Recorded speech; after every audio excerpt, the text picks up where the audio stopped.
Now, the greatest radio shows of all time. Suspense. The Shadow Node. Washington calling David Harding, counter-spy. Classic radio theater. The Great Gildersleeve. Fibber McGee and Molly. Dragnet. Gunsmoke. The Lone Ranger.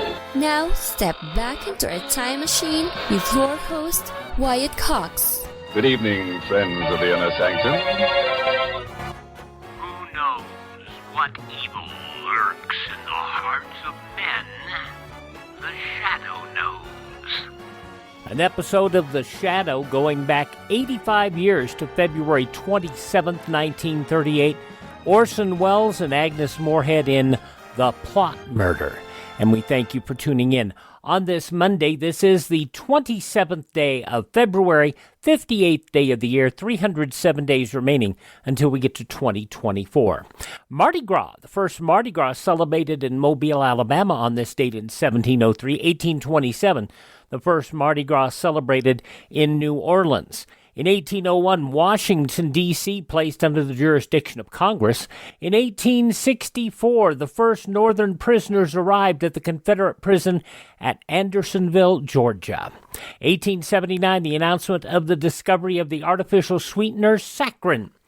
1922, a challenge to the 19th Amendment to the Constitution allowing women the right to vote, rebuffed by the Supreme Court in Lesser versus Garnett. 1939, sit-down strikes outlawed by the Supreme Court. In 1942, the USS Langley, the first U.S. aircraft carrier, sunk by Japanese warplanes during World War II. That was in 1942. In 1951, the 22nd Amendment to the Constitution limiting presidents to 2 terms was ratified by the states. It did not apply to the sitting president at the time, which was Harry S. Truman. And Harry said, well, I'm not going to run. He finally decided not to run. And it was a good thing he didn't, because I couldn't see Harry Truman running against Dwight Eisenhower. That would have been very ugly. 1964, the Italian government asked for help to keep the Leaning Tower of Pisa from toppling over. 1973, the American Indian movement occupied Wounded Knee, South Dakota. 1974, People magazine published for the first time. Talk about your fake news and your gossip. I mean, I still rank People magazine right up there with the National Enquirer. 1986, the Senate allowed its debates to be televised on a trial basis. 1990, the Exxon Valdez oil spill. Exxon and its shipping company indicted on 5 criminal counts. And in 1994, when the Gulf War, President George Herbert Walker Bush announced, Kuwait is liberated. Iraq's army is defeated. Our military objectives are met. And George Herbert Walker Bush did not, like so many wanted to, continue on into Iraq because he knew that that would be a swamp bed. And that's what it was. It was a big mess when his son, George W. Bush, went into Iraq years later. Let's see, that was on this date in 1991. Passing away on this date in history, conservative author, commentator, William F. Buckley.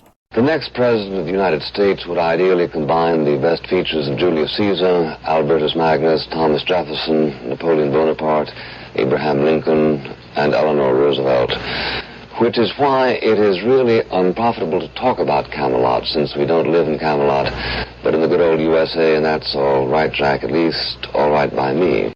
Thoughts back on the 1968 presidential campaign. William F. Buckley Jr. passing away on this date in history, as did the French luggage maker Louis Vuitton, also singer Frankie Lyman, the wonderful television performer Fred Rogers, Mr. Rogers' Neighborhood, pianist Van Cliburn, from Death Valley Days, Dale Robertson, and Leonard Nimoy, all passing away on this date in history.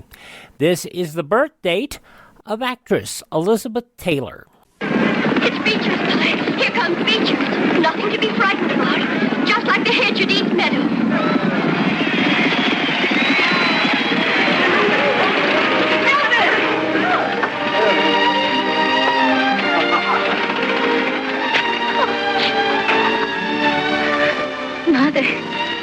Moorehead. From the motion picture National Velvet, Elizabeth Taylor from many, many years ago. Elizabeth Taylor, born on this date in history. This is also the birthday to poet Henry Wadsworth Longfellow, a man whom you probably never would have heard this program without. A gentleman by the name of David Sarnoff, a broadcast pioneer. Uncle Charlie and My Three Sons, William Demarest, born on this date. Nobel Prize laureate John Steinbeck. Singer Guy Mitchell, never felt more like singing the blues. From the Green Hornet and Surfside Six, Van Williams, born on this date.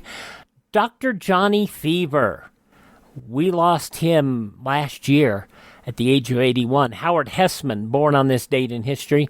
And from Newhart, Mary Fran. Yes, because of Howard Hessman, I do get to say booger on the air. She won an Oscar for The Three Faces of Eve. Joanne Woodward, 93 today. Consumer activist Ralph Nader, 89. From Chuck, Full Metal Jacket, Firefly, and Serenity, Adam Baldwin, 61. Hillary and Bill's daughter, Chelsea Clinton, 43. Singer Josh Groban is 42. From House of Cards and 24, Kate Mara is 40. And from General Hospital, The 100 and Walker, the Texas Ranger reboot, Lindsay Morgan is 33. Those just a few of the people who celebrate the 27th day of February as their birthday.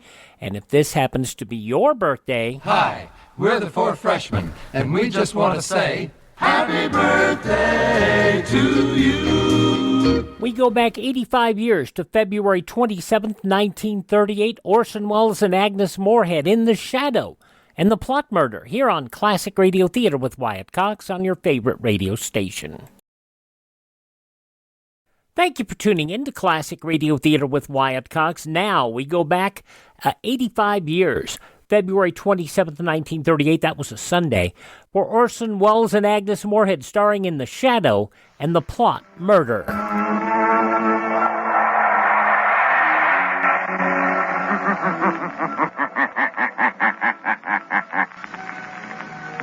shadow knows.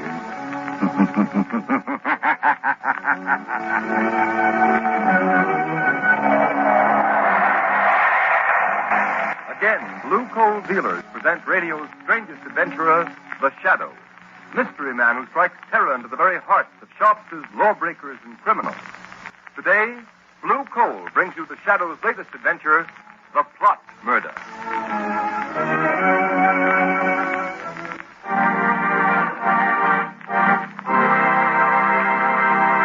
An important announcement. Just before going on the air with today's adventure of The Shadow, we received a telegram from the American Police Review, presenting The Shadow with a special award. Be sure to hear this official presentation at the close of this program. And now, Blue Coal presents The Shadow in The Plot Murder.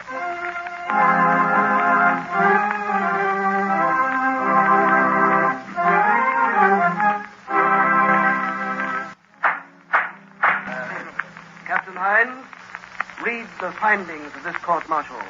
We find the accused, Lieutenant John Wilson, guilty of treasonable sabotage against the government. No! In that he willfully destroyed a secret device known as the flying torpedo, invented by one Georges Archelis and acquired exclusively for use by the government. Has the prisoner anything to say before sentence is pronounced? Yes. Yes, but what can he say? He admits he broke the mechanism on the demonstration torpedo. Quiet, please, Professor Archelis. As the inventor, we understand your concern in this matter. But please don't interrupt. Well, Lieutenant Wilson? I don't know, sir.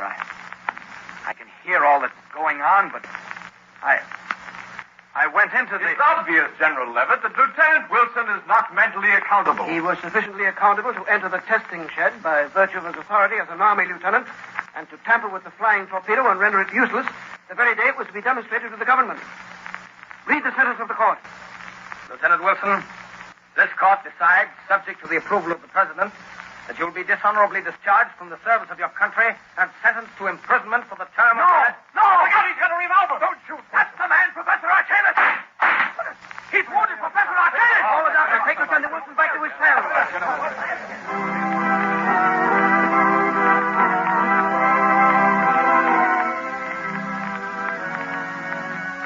Come on, Cranston. I tell you, John Wilson can't be guilty. He just can't. chance. Why not, Margot? After all, traitorous army officers are not unknown to history. Yes, but the peculiar way John Wilson talked on the stand makes me think there's something strange about the whole thing.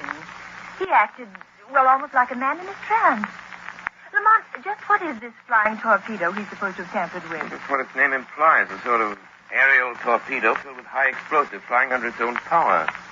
And once it's launched into the air, instead of flying a predetermined course, its direction can be guided by radio beams from an observation plane flying high above it. I see. Imagine its tremendous effectiveness in warfare, deadly accuracy in hitting even a fast-moving target like a troop train or a supply ship. Sounds tremendously important. Who invented it? This man Archalis, who was to have demonstrated it last week at the proving grounds before a large delegation from the capital. Besides being members of the War Department, a great many high officials in other branches of the government were to attend the test. Well? Since your friend Wilson gained access to the laboratory and put the flying torpedo out of commission, the test has been postponed until tomorrow. And who is Archalis? Where did he come from? He's famous foreign inventor. He's quite a reputation abroad. Lamont, you don't suppose it's possible Archalis has the boy under some strong mental influence? Possible. They've got Wilson temporarily in the city jail. Won't you call on him as the Shadow? Margot, do you honestly think this case warrants my attention as the Shadow? Lamont, I don't ask many favors, but I have the feeling John Wilson is innocent. All right, Margot. You're really serious. The Shadow will pay a call on John Wilson in the city jail.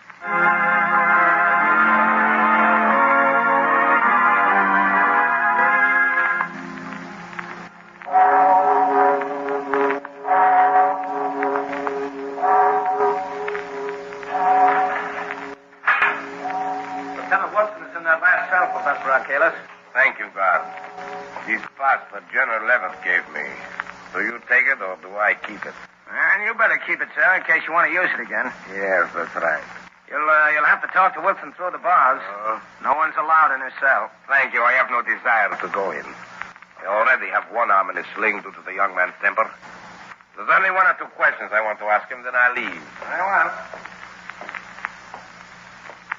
Well, who is it? You! Archalis! Don't get excited, Lieutenant Wilson. I only came to tell you that you're a much better mechanic than a marksman. Your bullet only injured my arm. I'm only sorry I didn't kill me. The only way you can break the spell I have over you, isn't it? To kill me. Will somebody talk? Look in my eyes. No. Look. No, I won't. John Wilson, look in my eyes. No. Look in my eyes, Wilson. That's right. Now repeat after me. I destroyed the torpedo. I destroyed the torpedo. Say it. I destroyed the torpedo. Sabotage against my country. Sabotage against my country. I am guilty. I am guilty. And that is all you remember. Are you sure that's all he remembers? Professor Archalis? Who said that? Guard. You are there? No, not the guard, Professor. He's waiting at the end of the passage. You hide somewhere. In the next cell, perhaps. No, I'm here. In the shadows, Professor Archalis. Perhaps you've heard of me. Who are you? The Shadow. The Shadow? Help me. Help me. I am your friend, John Wilson. Think now. Concentrate. What is it you're trying to remember? It's that torpedo. Dangerous. Wilson, keep quiet. Steady now.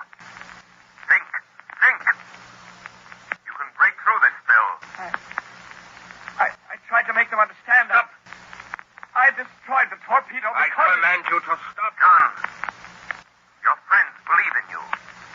They're trying to help you. Wilson, what have you committed? Sabotage against my country. I am guilty. I am guilty. So, Mr. Shadow. Whoever you are. You see? You have a powerful spell over the boy, Professor. But there is a way to break it. What way, Shadow? If you don't know, I have no intention of telling you. Yet.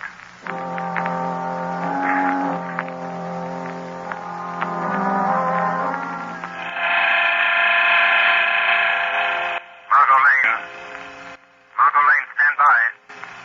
Arcalis has put Wilson under some strong mental influence, a sort of hypnotic telepathy.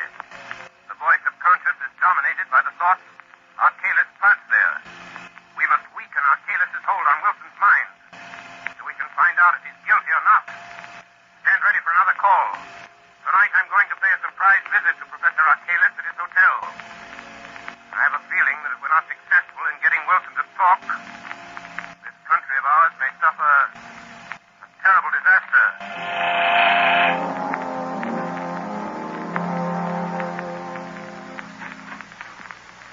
Barra, lock the door. All right. Did anyone follow you here to the hotel? No one, Professor Arcalis. Good. The test will take place tomorrow? Yes, at 3 o'clock.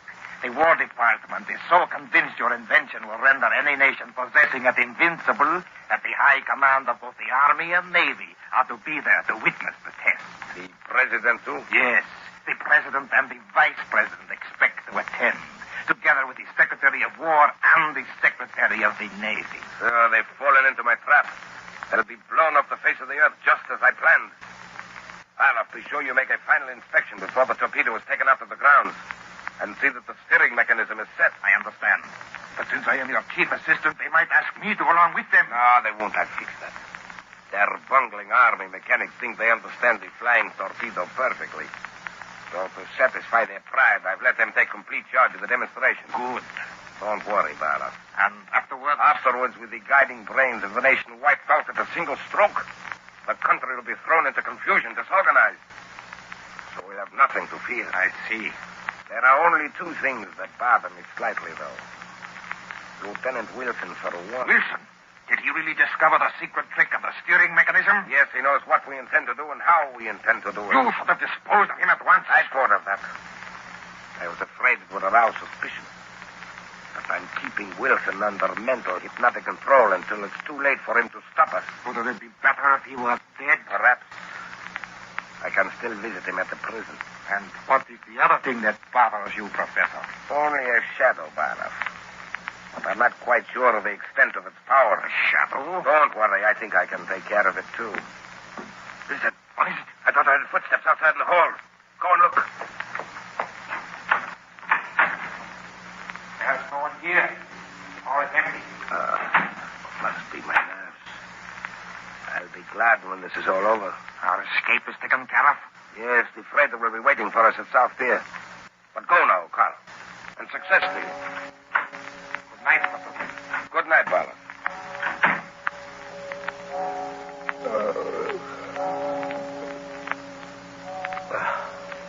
The shadow.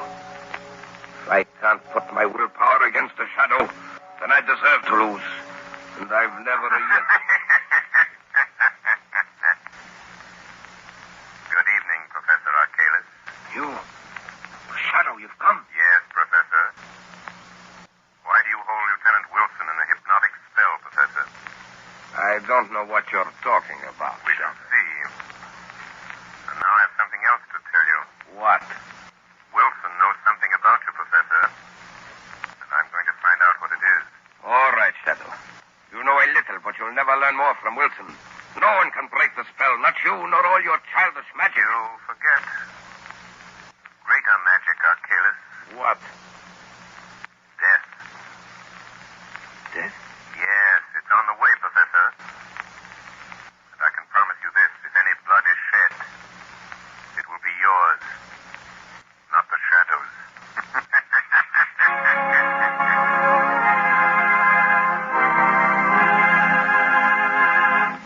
22-year-old Orson Welles started as the first Shadow, September of 1937, and the show continued until 1954 with a number of people as the Shadow. Bill Johnstone, Brett Morrison, who actually has the longest tenure, 10 years total in 2 separate runs, John Archer, and Stephen Courtley. But when we think about the Shadow, the first person we think of is Orson Welles, who really only was the character of the Shadow for 1 year.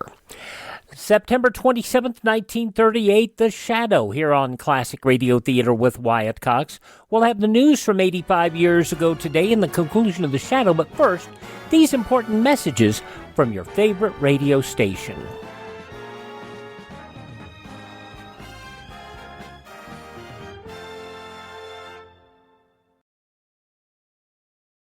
Just when you thought it couldn't get any better, Mike Lindell and MyPillow launching the MyPillow 2.0.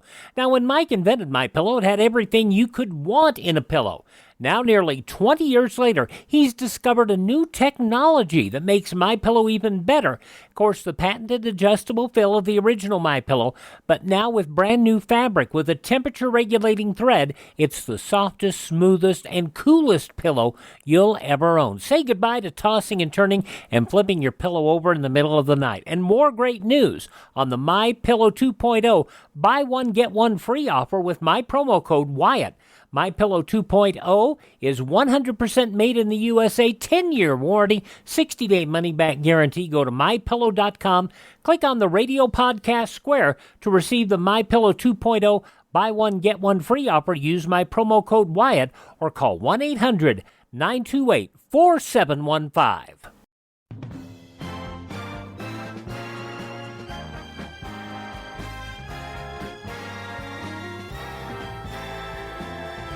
Thanks for spending part of your Monday with us here on Classic Radio Theater with Wyatt Cox. We're listening to an episode of The Shadow, starring Orson Welles and Agnes Moorehead, as it was originally broadcast on Sunday at 5:30 Eastern Time on Mutual, February 27th, 1938.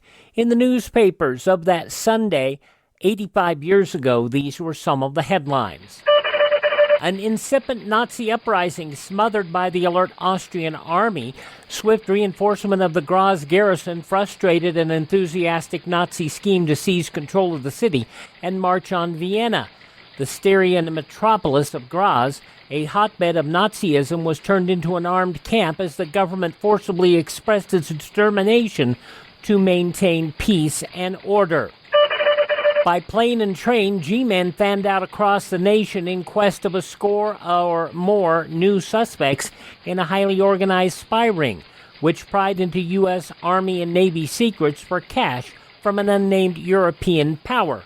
Reed Veretti, head of the New York office of the Federal Bureau of Investigation, clamped down a strict silence on apparently fast-growing ramifications of the plot, which broke last week with the arrest of 2 soldiers and a red-haired German woman. Special agents gathered at the FBI headquarters in New York and received sealed instructions from Veretti. The destinations of the G-men settling out to track down other alleged members of the Combine could not be ascertained. Veretti telling reporters, "I cannot discuss the case now. No statement of any kind will be made until the case is complete." Standard labor unions won 2 cases in the Supreme Court, one upholding the Labor Relations Board's right to order employers to withdraw recognition from company-dominated unions. 22 decisions delivered by the court at the rate of 1 a minute. In another ruling, it held that a federal district court in Wisconsin had exceeded its authority in enjoining the meat cutters union from picketing a business establishment which claimed it was at peace with its employees. In the company union cases, the court reversed rulings by lower courts that the Labor Board orders had exceeded the authority granted the Labor Board by the Wagner Labor Relations Act. The 2 leading Soviet newspapers, Pravda and Izvestia, both edited at various times by Nikolai Bukharin, indicated today that death awaited him and 20 others who are to go on trial Wednesday in the latest episode of Joseph Stalin's purge of enemies of his regime. The stage was set for one of the most sensational of Russia's recent series of trials of fallen Soviet leaders. Treason and murder were the main charges. The list of defendants was larger than in any of the previous Moscow trials. Pravda, the Communist Party organ, said the accused would pay dearly for the lives of Maxim Gorov, the famous writer, Yevgeny Mazinski, once head of the secret police, and Valerian V. Kublyshev, chief of the first 5-year plan. The deaths of these previously laid to natural causes, were in part the basis of charges of a murder treason plot on which the 21 will be tried before a military tribunal. Dr. Glenn Frank, the chairman of the Republican Committee on Program, declared today the nation's economic machine is stalled and called for a sweeping re-education of the nation in political and economic realities. Quoting, "An alert and statesman-like political opposition must see in this need one of its major obligations." The former president of the University of Wisconsin said that in an address prepared for delivery before the committee at its first meeting. Further quoting, "There is nothing but chaos and paralysis ahead for the national enterprise unless the national leadership is guided by the defining principles of government and human relationship to which it adheres with precision, certainty, and consistency." General John J. Pershing, definitely stronger and conscious most of the time, rallied so strongly this afternoon that Dr. Roland Davidson found the outlook quite promising. Dr. Davidson's first afternoon bulletin contained the optimistic tone sounded since early morning by announcements from the World War commander's sick room. Those some of the day's top news stories, as reported in the newspapers of Sunday, February 27th, 1938, on your radio The Shadow, which continues now on this Monday, Classic Radio Theater with Wyatt Cox. But first, these important messages from your favorite station.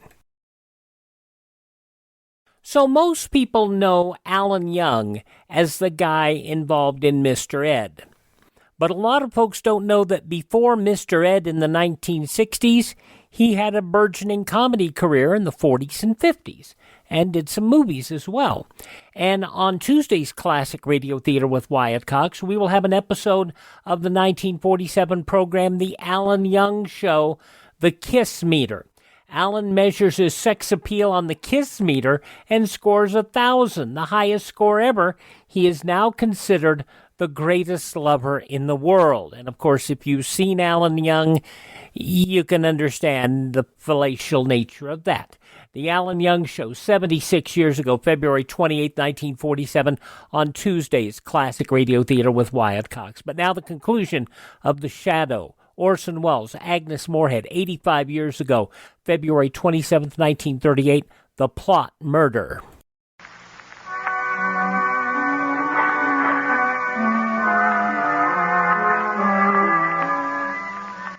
I tell you, General Levitt.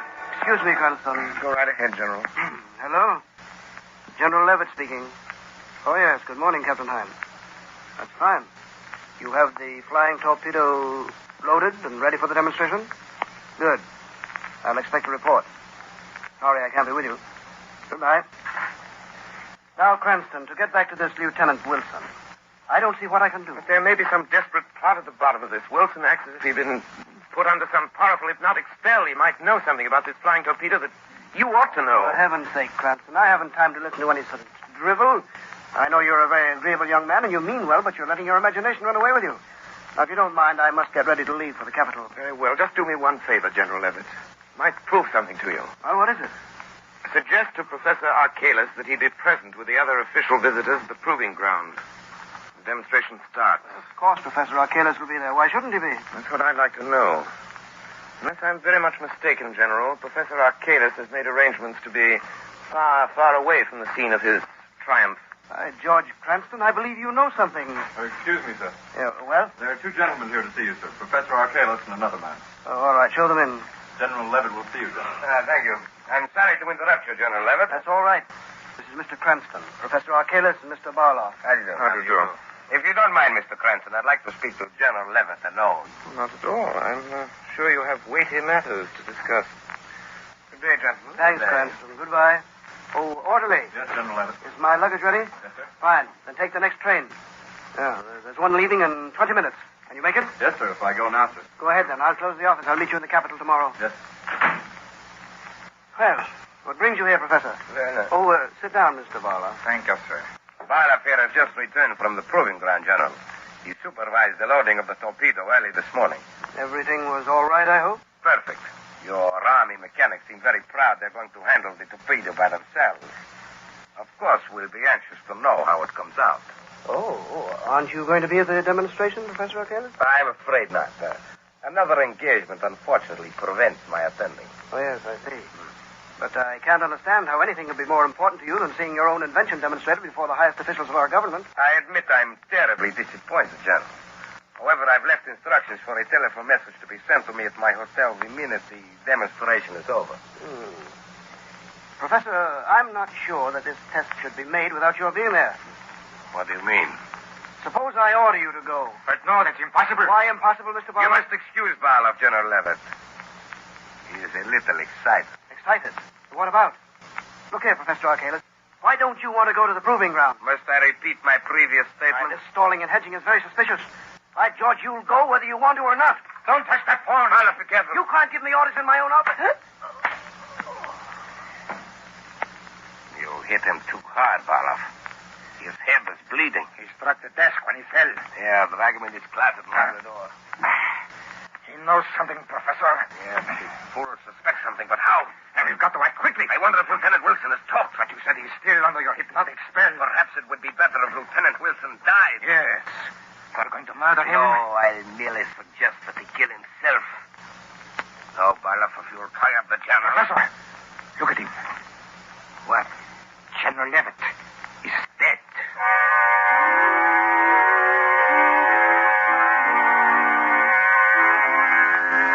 Well, here's General Levitt's office, Margot. No one seems to be here, Lamont. Well, that's odd. General was here less than an hour ago. General! General Levitt. Look, here on the corner of the desk. Blood. Word to Commissioner Weston at once. Tell him something has happened to General Levitt. Yes, anything else? Yes, tell him to send a squad of men to South Pier. I overheard Professor Arcalis and Barlow talking about meeting on a freighter there. Where are you going? I'm going to the jail. I'm going to make one more desperate attempt to get John Wilson to talk. You've got to find out what this is all about before it's too late.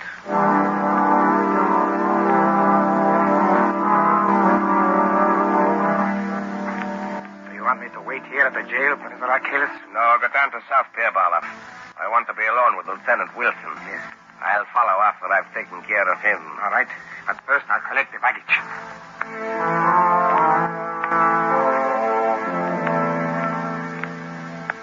But you remember only this, Lieutenant Wilson. See always my eyes in front of you. Yes. You will forever do what I tell you to. Stop. Leave me alone. No, never. Look, Wilson. See what I have? A knife. Here. Take it. Now listen to me. You are disgraced. Your family disgraced. You have nothing more to live for. Say it. I have nothing more to live for. I have nothing more to live for. Then draw the knife across your wrists. It's easy. Try it. Stop, John. Don't do it. Shut him. He's trying to make me... Keep away from me, Wilson. I've got you Let by go the of me, arm, Wilson. Arcalis. Did you feel the knife yourself? Yes, you cut me, you fool. Your blood is being shed, Professor. Remember what I told you? Let me out of here. Let me out. He's gone, John. Something's happened to me. I feel that I can talk now. Then talk. Tell me what you know. Arcalis' spell is weakened. I can't see you, and I don't know who you are, but you've got to help me. I first suspected Arcalis and his crowd when I saw that the steering mechanism of the flying torpedo had an extra attachment. An extra attachment? Yes, you see, the flying torpedo is supposed to be steered by radio beams from an accompanying plane. But this extra attachment I'm talking about would render the radio beams ineffective. In other words, the rudder is set so the torpedo will fly in a complete circle and come back and strike the point from which it was sent, like a boomerang. If it does that in the demonstration today, it will wipe out all the important government officials. Yes, that's their plan. Just as I made the discovery, Arcalis came into the workshop. I accused him, and he put me under this spell. I tried to talk, but I couldn't. Never mind that. I'll get in touch with Commissioner Weston. Have him go to the proving grounds. He can stop the test flight of this flying torpedo if he gets there soon enough.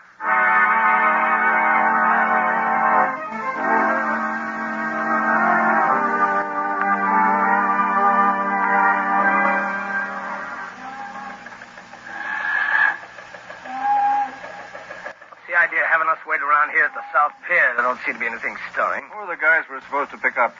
Two birds for the name of Professor Arkalis and Barloff. Foreigners, huh? Yeah. What are they going to do, make a getaway? I don't know. Commissioner Weston just said to make sure we got them, that's all.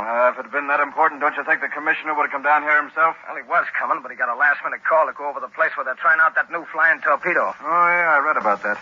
All these inventions. Now, wait a minute. Somebody coming down the dock. Hey, you. Hey, stop where you are, I'll shoot. What's this all about? Nothing. Where are you going? That is my business. What's your name? Come on, what's your name? Are you Barloff?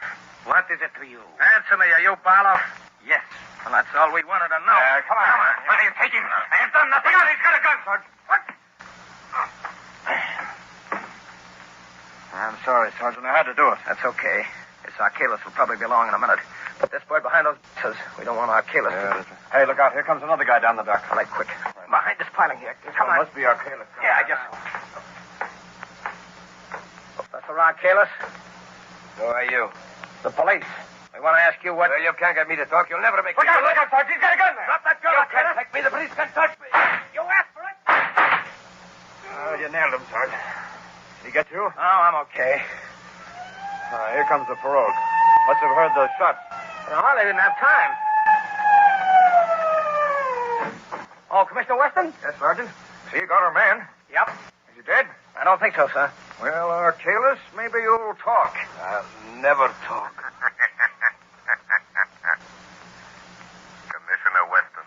Shadow, what are you doing here? We can't waste time, Commissioner. Did you stop the test of the flying torpedo? Yes, but... Good. Commissioner, you've saved the lives of thousands of spectators. To say nothing of some of our highest government officials. Then it was you. Yes. Yes, I had a friend of mine call you. And now, Professor Arkalis, let's have the story. You haven't much time. I know. I'm dying, Shadow. It was a plot against our national defense, wasn't it? It was. Who employed you to do it? That I won't tell you. But Lieutenant Wilson is innocent. Yes. Wilson is innocent. Commissioner, you're a witness. Lieutenant Wilson is cleared. Yes, Shadow. And what about General Levitt? Barloff killed him. Where is Barloff? We got him behind these boxes. How did you know about General Levitt, Shadow? We found blood on his desk. But this time the blood is yours, Arkalis. Yes. Mine. Well, Shadow, Arkalis is dead. Yes, Commissioner. And you've been instrumental in averting a national calamity. Arkalis is dead. The innocence of Lieutenant Wilson has been proved. And the integrity of the men who protect our liberty is again vindicated.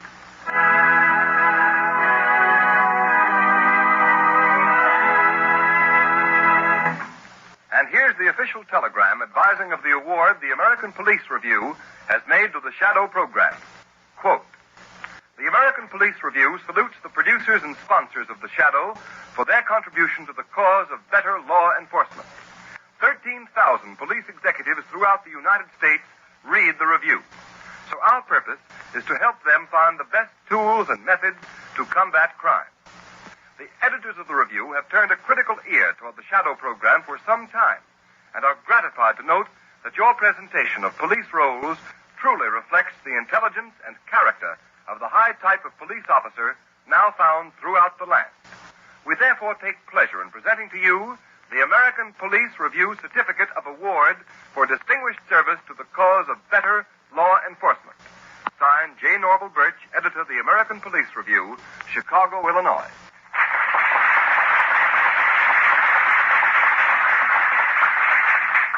And so, on behalf of blue coal dealers and of all those who assist in the weekly programs of The Shadow, we tender our thanks and appreciation to editor J. Norval Birch and the American Police Review for their splendid testimonial.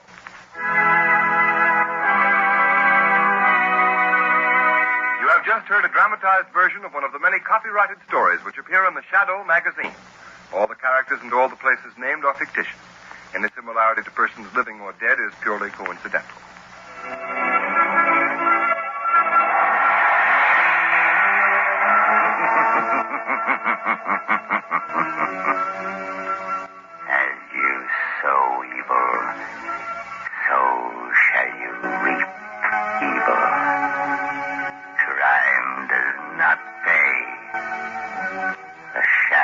shadows.